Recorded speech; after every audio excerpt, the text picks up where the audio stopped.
초대석 시간입니다. 오늘은 김동연 경기도지사 모셨습니다. 어서 오세요. 네, 안녕하세요. 안녕하세요.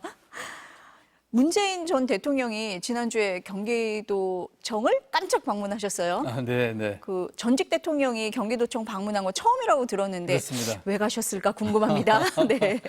10월 4일이 이제 네. 14 남북 그 정상 선언 날이어서 그 기념식을 수원에서 했습니다. 네. 저희가 많이 후원을 했고 거기 참석자 오셨다가 도청에 오셨고 또 저하고 함께 그 강경호수공원 산책도 했고 또 아직 공개가 안 된 걸 알고 있습니다만 저희 그 공간에서도 같이 차담도 하고 네. 제법 많은 시간 보내셨습니다.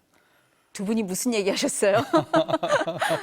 정말 많은 이야기, 다양한 이야기를 나눴고요. 네. 뭐 경기도정, 국정 운영, 또 개인적인 이야기도 나눴고요. 개인적인 얘기, 뭐 제 얘기도 나누고 우리 문 대통령 얘기도 나눴고, 제게는 개인적으로는 대통령께서 책을 쓰는 거를 권유를 하시더라고요. 그러면서 과거 대통령 경험도 얘기하시면서 네. 김 지사는 그 스토리도 많고 하니까 책을 꼭 하나 썼으면 좋겠다. 뭐 이런 얘기를 자세히 해주시기도 하셨고, 네. 뭐 그 국정 운영, 네. 도정 운영, 또 약간의 뭐 정치적인 상황, 뭐 등등 여러 가지 주제를 얘기를 나눴습니다. 아니 뭐 좀 재밌는 얘기 해주셔야지 그렇게 큰 카테고리만 얘기를 해주시면 궁금증만 남잖아요. 네. 예, 네. 뭐 책 얘기도 그렇고요. 네. 또 경기도가 워낙 크고 하니까 경기도가 잘하면 네. 대한민국이 바뀔 거다 하는 얘기도 해주셨고요. 또 하나 공통적인 얘기는 이제 비전 2030 보고서 얘기를 많이 해주셨습니다. 그 보고서는 저한테는 노무현 대통령 때 제가 네. 그 보고서를 만든 책임자였었고 네. 또 문재인 대통령 때는 제가 경제부총리로 그 생각과 철학을 이제 실천에 옮기는 일을 했기 때문에 어떻게 보면 제게는 노무현 대통령과 문재인 대통령 연결해준 그런 보고서였는데 그 보고서 얘기를 한참 하시면서 좋은 덕담 많이 해주셨습니다. 더 큰 물로 나가라 약간 이렇게 들립니다. 네. 네, 정치 현안이 많아서요. 좀 여쭤볼게요. 지금 국회에서 국정감사가 진행 중인데 모든 상임위에서 거론이 되는 게 지금 김건희 여사 의혹에 네. 대한 거예요. 네, 언론도 네. 마찬가지입니다. 네. 그 윤석열 대통령이 김건희 여사 특검을 거부했을 때 강하게 비판을 하셨어요. 그렇습니다. 김건희 여사 의혹 관련해서 네. 지금 상황 어떻게 보세요? 상황이 뭐 정말 답답하고 정말 안타깝지요. 지금 뭐 기승전 김건희처럼 이렇게 쭉 돼 있는데 지금 윤석열 대통령 지지율이 지금 뭐 바닥을 치고 있고요. 거기에는 뭐 무능, 무도 있지만 김건희 여사가 가장 최근에는 기여를 많이 했다고 할까요? 그런 것이 있기 때문에 만약에 이 김건희 여사 건에 대해서 적절하게 그 대처하지 못하면 윤석열 대통령 그 선거 때 어퍼컷 많이 날렸던데 저는 국민들로부터 그런 어퍼컷 맞을 것이다. 빨리 여기에 대한 국정의 대전환과 조치를 해야 될 것이다. 이렇게 믿고 있습니다.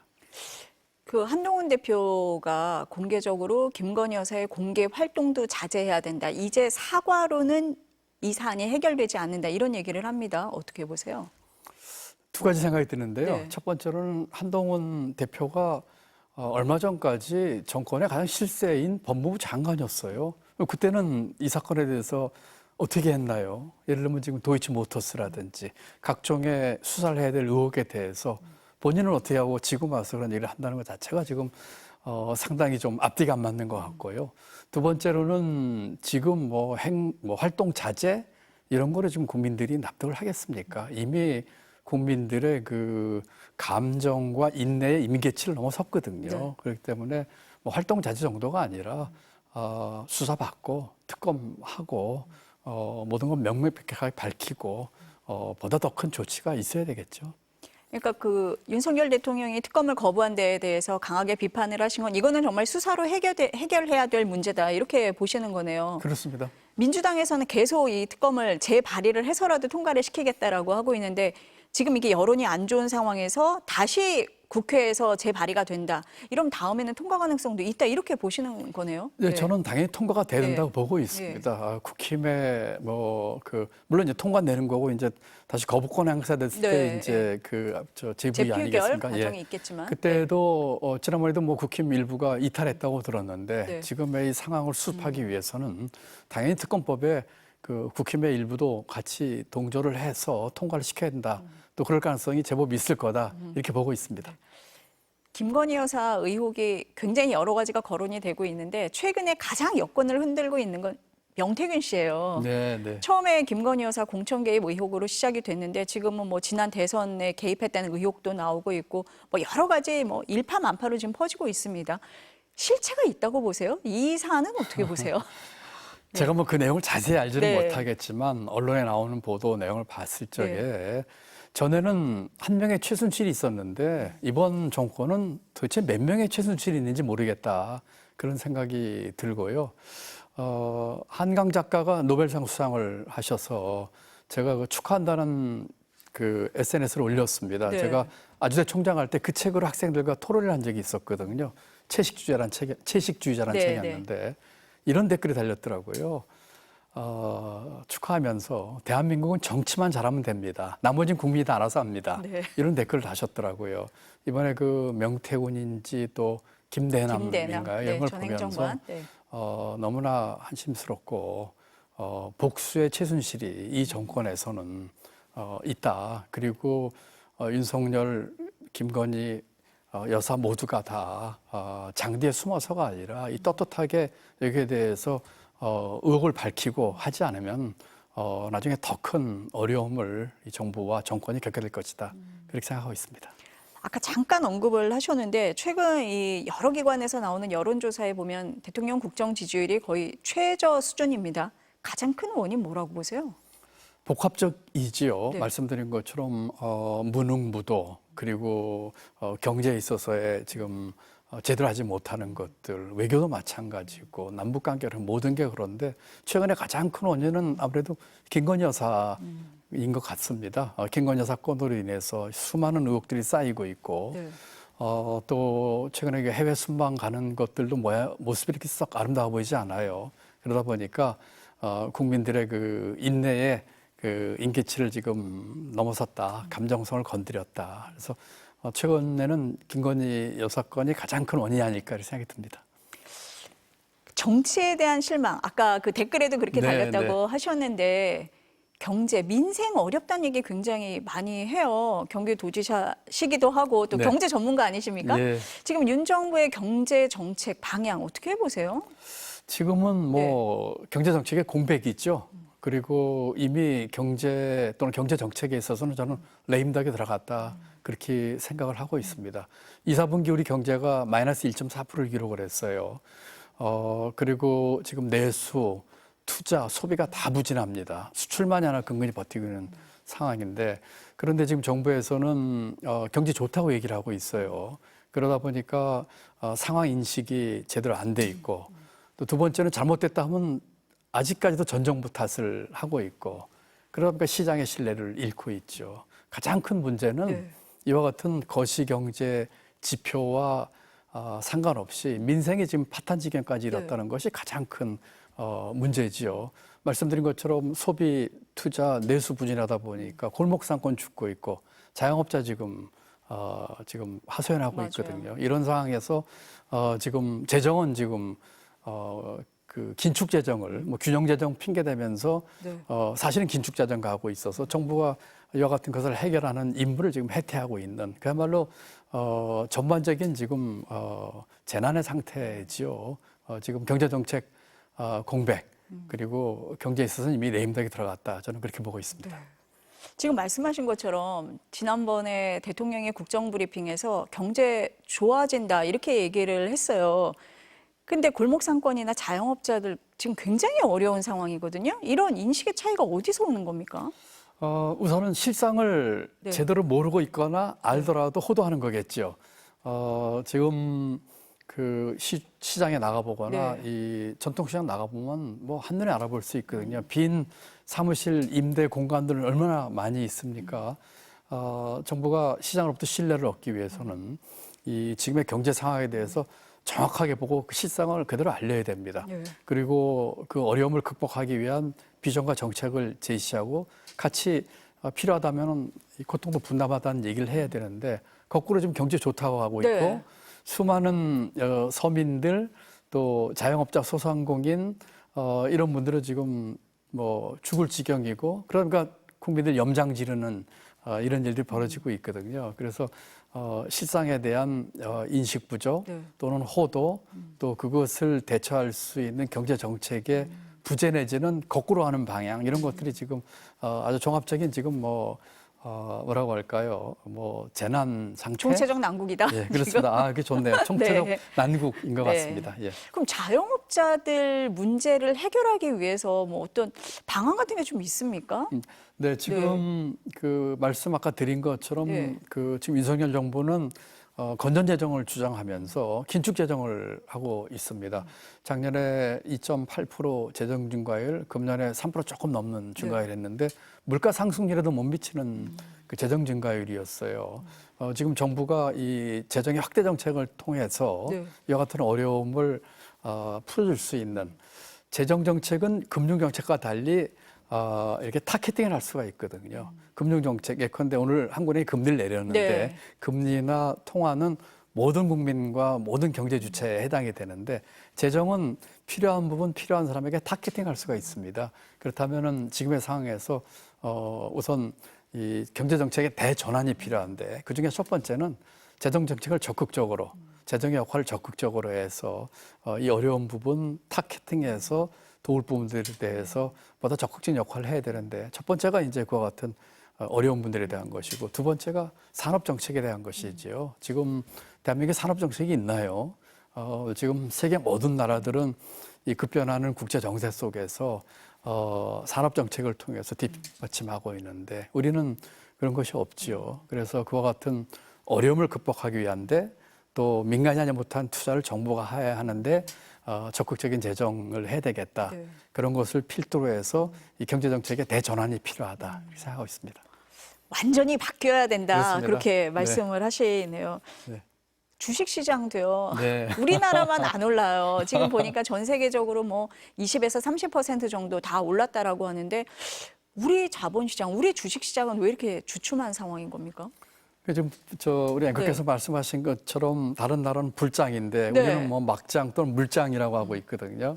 지금 이 자본시장에 대해서 조금 이해를 할 필요가 있는데 네. 자본시장은 그 일반 투자가들, 일반 국민들이 기업을 소유하는 메커니즘입니다. 주식 투자를 통해서. 그리고 기업의 성과를 같이 공유하는 그야말로 자본주의 근간을 이루는 공유제도의 그 가장 기본이죠. 그런데 지금 우리 자본시장이 굉장히 후진적이죠. 여러 가지 많은 문제를 갖고 있어서 자본시장 선진화가 안 돼 있는 것이죠. 예를 들면은 자본시장 민주화 안 돼 있거든요. 지금 그 개미 군단이라고 하는 일반 주주와 또 지배주주 간에 보면은 기울어진 운동장입니다. 갖고 있는 주식수가 같아도 다릅니다. 그렇기 때문에 이와 같은 자본시장 민주화, 예를 들면은 이사의 주주에 대한 충실 의무라든지 또는 경제 사범에 대한 처벌이라든지 어떤 사람은 주식 그 주가 조작했다고 도이치모터스 해도 그 아무런 지금 수사도 안 받고 있는 사람도 있지 않습니까? 뭐 그런 문제라든지 이 자본시장 민주화가 선행이 돼야 되겠고 또 하나는 주주 환원율을 높여야죠. 지금 대한민국이 주주 환원율이 가장 뒤떨어진 나라입니다. 중국보다 떨어져 있거든요. 기업이 이익이 나면은 네. 배당이라든지 이런 것을 통해 가지고 주주 그 환원율을 높여야 되는데 우리가 지금 아마 29% 정도 될 거예요. 다시 말씀드리면 기업 이익의 29%밖에는 주주에게 가지 않는다는 뜻이거든요.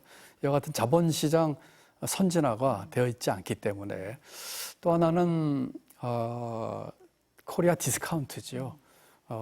이것은 저희가 조금 더 심각하게 볼 필요가 있습니다. 지금 코리아 디스카운트의 가장 큰 원인이 뭐가 되겠습니까? 지금의 이 정치적 리더십 문제라든지 경제 정책의 방향이라든지 과거에는 이게 뭐 남북 관계 같은 지정학적인 요소가 많았지만 지금의 시장에서 인정받지 못하는 정부 정책 또는 정치적 리더십 이런 것들이 다 함께 작용을 하기 때문에 우리 주식시장이 그런 문제가 있는 게 아닌가 생각이 듭니다. 그래서 아까 총체적 난국이다, 네, 대전환이 맞습니다. 필요하다 네. 그런 말씀을 하신 것 같습니다.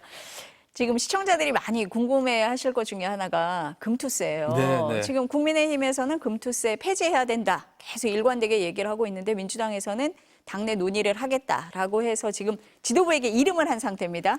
그래서 유예할 거냐 폐지할 거냐를 두고 있는데 어느 쪽으로 가는 겁니까? 그 지금 민주당이 어느 쪽으로 최종 네. 결정을 할지는 저도 잘 모르겠습니다. 보면은 뭐 유예 얘기도 있고 폐지 얘기도 있고 그런데 저는 조금 다른 생각을 갖고 있습니다. 저는 우선 뭐 지금 이제 그 얘기는 쏙 들어갔지만 네. 강행은 지금 답이 아니고요. 자본시장에 대한 큰 어려움을 갖고 올 가능성이 있고요. 네. 폐지도 저는 답이 아니라고 생각합니다. 왜냐하면 소득에 있는 것에 과세가 있어야 되는 법이거든요. 그런데 폐지한다고 하는 건 과세 원칙에 맞지 않습니다. 유예는 네. 이미 2번이나 유예를 했어요. 그렇죠. 예, 그리고 지금 유예를 하게 되면 이게 폭탄 돌리기를 뒤로 미루는 어떻게 보면 좀 뭐라고 할까요? 좀 비겁한 짓이지요. 저는 원샷으로 해결했으면 하는 그 주장을 해왔습니다. 네. 다시 말씀드리면 아까 말씀드린 자본시장의 그 선진화 여러 가지 것들이 지금 다 나와 있거든요. 그리고 시기적으로 지금 그 금투세에 대해서 1,500만 개미 투자가들 국민들이 이렇게 관심을 갖고 있은 적이 없어요. 이제는 많은 분들이 알게 되셨거든요. 네. 그전에는 이게 뭔지도 모르는 분들이 많으셨습니다. 그렇기 때문에 자본시장 선진화 방안까지 다 같이 지금 테이블에 올라와 있으니까 네. 이참에 네. 그걸 해결을 하고 함께 시행을 하자. 그 해결에는 아까 말씀드린 것처럼 자본시장 민주화, 그다음에 주주 환원율 제고, 그다음에 지금 금투세 법안 자체에도 지금 문제점이 많습니다. 예를 들면 장기 투자가에 대한 보다 그 보호가 좀 있어야 되겠고요. 또 여러 가지 행정 편의적으로 이 잘못된 것들, 그다음에 지금 거래세가 있거든요. 네.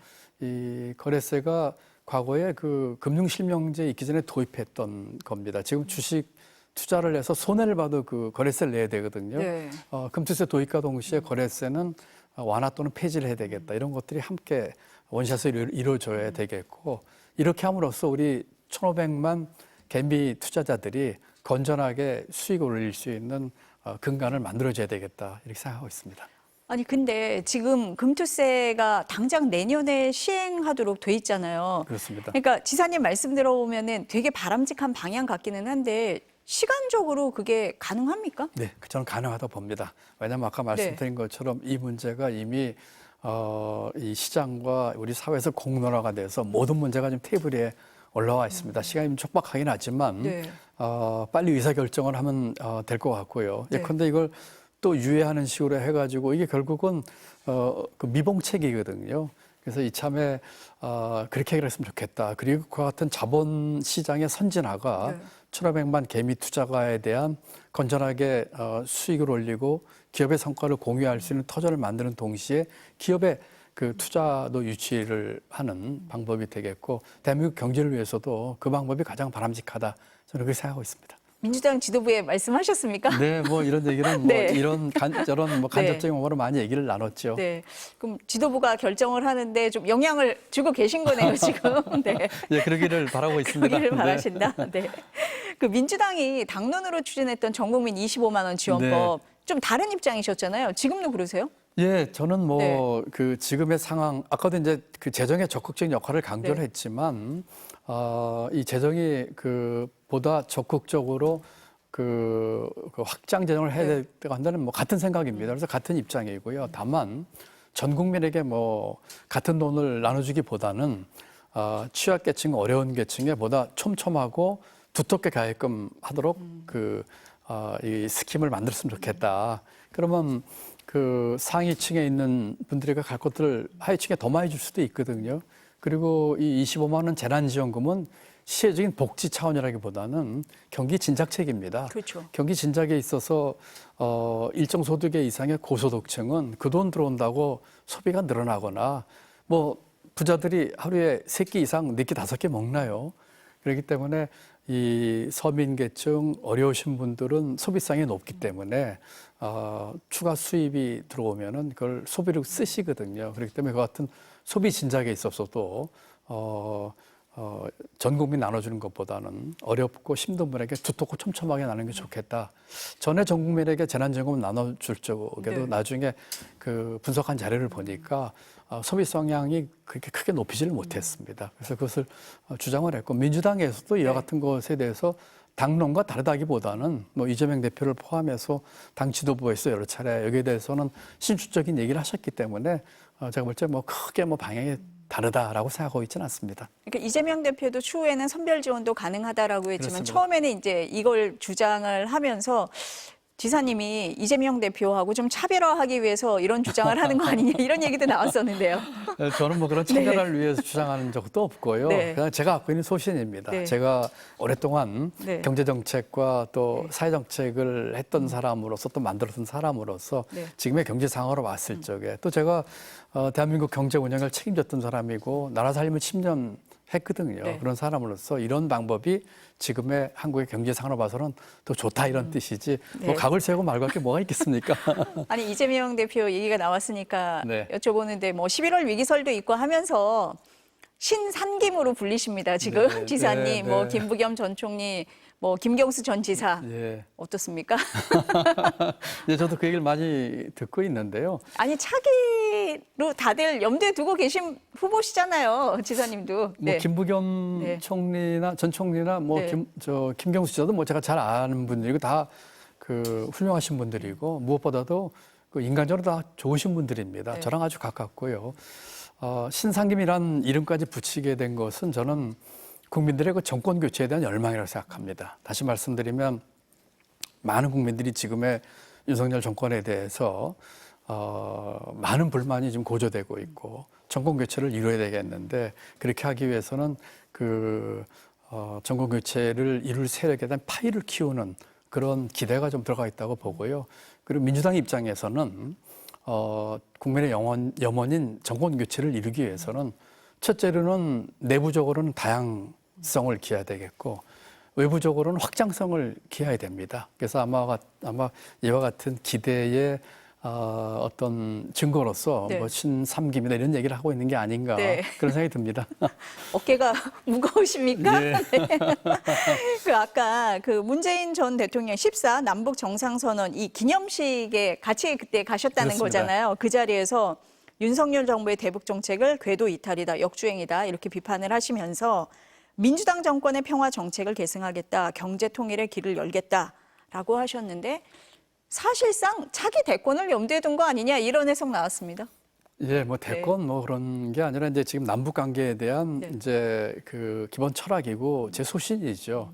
김대중, 노무현 그리고 문재인에 이으면서 대한민국은 평화 이어달리기를 했습니다. 특히 노무현 대통령은 10월 4일 남북 정상 선언을 하면서 선언적인 게 아니라 구체적인 내용을 담으셨어요. 예를 들면은 제2개성공단이라든지 또 서해 평화 구역이라든지 하는 얘기를 하셨고 그 뒤를 이어서 문재인 대통령은 신경제 지도를 주장을 하셨습니다. 제가 그날 경제통일 얘기를 했거든요. 네. 그래서 남북이 서로 대화 타협을 통해서 상품, 사람, 기술 뭐 이런 것들이 활발하게 교류할 수 있는 터전을 만들어서 남북 간에 그 함께할 수 있는 그 룸을 넓히고 더 나아가서는 그걸 기반으로 북방에까지 또는 전 세계로 나갈 수 있는 그 우리 경제 영토를 확장하자 이런 뜻으로 경제 통일 얘기를 했고요. 저는 분명하게도 다음 민주 정권은 또 경기지사로서의 저는 경기지사로서의 전이란 말씀은 경기도가 그 북한의 가장 큰 접경도입니다. 경기도는 북한을 머리에 이고 살고 있습니다. 네. 그 지사로서 이와 같은 평화 이어달리기를 계승하겠다 하는 뜻으로 그 말씀을 드렸습니다. 막 거창하게 멀리까지 예, 너무 과한 해석이다. 예. 뭐 어젯밤에도 북한이 네. 어물풍선을 보냈습니다. 네. 저희가 저한테 늘 자정 무렵에 문자가 옵니다. 아 이런 게 이렇게 해서 군부대와 연락을 해서 저희가 이 문자를 보내겠습니다. 하고 네. 저한테 처음엔 저한테 허락을 맡았는데 제가 그거는 바로 조치를 하라 네, 했거든요. 어젯밤에 그걸 받았습니다. 이게 경기도의 현실이고 경기 북부에 있는 주민들이 그와 같은 불안에 떨고 계세요. 그렇기 때문에 경기지사로서도 그렇고 또 대한민국 전체로 봐서도 아까 말씀드린 김대중, 노무현, 문재인 대통령을 잇는 평화 이어달리기를 당연히 해야 되겠고 그 방법은 제가 볼 땐 경제 통일이다. 그런 주장을 저는 하는 겁니다. 네. 경기도 얘기 잠깐 여쭤볼게요. 주 4.5일제 하세요? 네, 네. 직원들이 좋아하실 것 같은데요. 지금 이제 네. 내년에 할 계획에 있고요. 네. 저희가 그 주 4.5일제를 다 할 수는 없고 네. 공공부문과 또 일부 민간 기업들에 대해서 시범적으로 해보려고 합니다. 그 4.5일제를 저희가 주장하는 이유는 저희가 주장하는 방향이 사람 중심 경제입니다. 저희는 휴머노믹스라고 휴먼과 이코노믹스를 합친 말인데 성장률 0.1%, 2%는 게 무슨 의미가 있겠습니까? 사람의 삶의 변화가 있어야 되지 않겠습니까? 그래서 사람 중심의 경제를 위해서 그렇고 사람들의 삶의 질 향상 그뿐만 아니라 4.5일제 근무라든지 또 그 밖에 여러 가지 저희가 하고 있는 걸 통해서 생산성이 올라갈 것이다. 그 실험을 내년에 해보고 싶어서 일부 공공기관과 심지어는 민간 기업에까지 저희가 4.5일제 시범적으로 해서 바라기는 네. 그렇게 했더니 생산성이 올라갔다. 그리고 삶의 질이 올라갔다. 그래서 정말 사람 중심의 경제가 빛을 보고 있구나 하는 걸 보여드리고 싶습니다. 다들 좋아할 것 같습니다. 네. 너무 많은 얘기를 오늘 해주셨는데 다음에 또 모셔서 여쭤봐야 네. 될 것 같습니다. 네. 네, 오늘 말씀 감사합니다. 네, 감사합니다.